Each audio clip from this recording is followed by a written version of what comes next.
It began as a dream, a revolution to overthrow a corrupt monarchy and build a new republic on the principles of liberty, equality, and fraternity.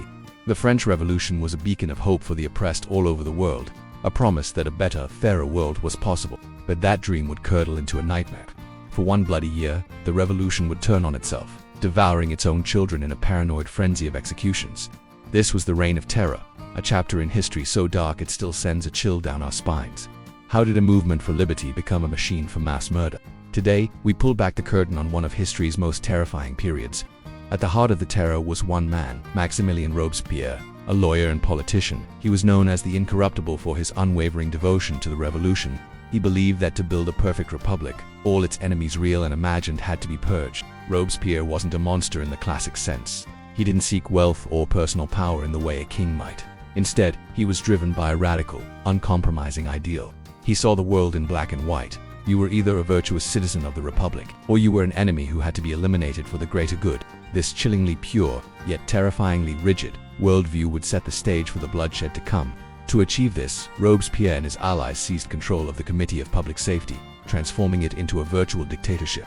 This committee, originally intended to defend the new republic from foreign enemies and internal rebellions, became an instrument of absolute power.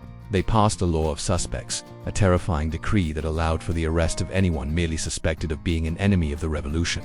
Think about that for a moment. You didn't have to do anything wrong. You just had to be suspected of thinking the wrong thoughts. Your actions, your words, your family connections, even your lack of enthusiasm for the revolution, any of it could be used against you. The very definition of suspect was left deliberately vague, creating a weapon that could be aimed at anyone. Paranoia swept the nation like a plague. A careless word spoken in a tavern, a personal grudge with a neighbor, or simply being from the wrong social class could lead to a death sentence. People turned on each other, denouncing friends and family to prove their own loyalty to the state. There were no real trials. The revolutionary tribunals were a mockery of justice. The accused had no right to a proper defense, and the verdicts were almost always predetermined.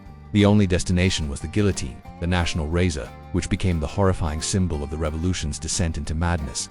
This machine, once seen as a more humane form of execution, now represented the cold, impersonal efficiency of state-sponsored terror. Over the course of just 1 year, an estimated 40,000 people were executed across France.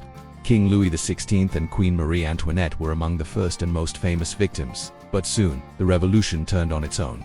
Revolutionaries who were once heroes, like the eloquent speaker Danton, were now branded as traitors and sent to the same fate. Danton's alleged crime, suggesting that it was time to end the terror. In Robespierre's eyes, this moderation was a form of treason. No one was safe.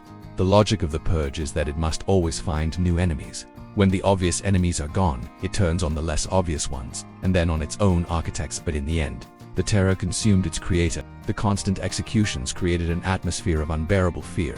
Even among Robespierre's closest allies, they looked at the empty seats in the National Convention, seats that once belonged to their colleagues, and they wondered, am I next? Fearing they would be Robespierre's next victims, his own colleagues turned against him. On July 28, 1794, in a dramatic reversal of fortune, Maximilien Robespierre met his end at the hands of the very machine he had used to enforce his bloody vision of a perfect republic. The man who had sent so many to the national razor now faced it himself. The Reign of Terror stands as a chilling warning from history. It shows how noble ideals, when taken to fanatical extremes, can lead to unspeakable horror. The quest for a perfect society can become the justification for the most imperfect, inhumane acts. It is a story about the danger of absolute power and the ease with which a society can sacrifice its liberty in the name of security. What do you think? Was Robespierre a monster or a tragic idealist who went too far? Let me know your thoughts in the comments below, and if you find these deep dives into history's darkest chapters fascinating, be sure to hit that like button and subscribe for more. Thanks for watching.